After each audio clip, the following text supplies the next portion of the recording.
kung ano lamang ang kaya ko.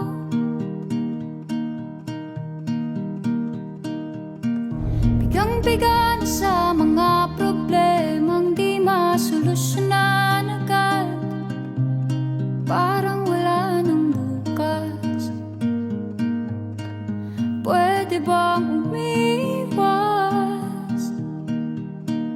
Hinahanap ang sarili, ngunit di nakakayanan sa ligaw na dinadaanan ko.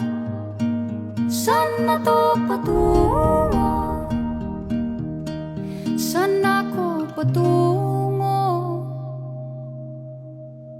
Dahan-dahan natin simulan muli ang paghakbang. Dahan-dahang tumingin sa salamin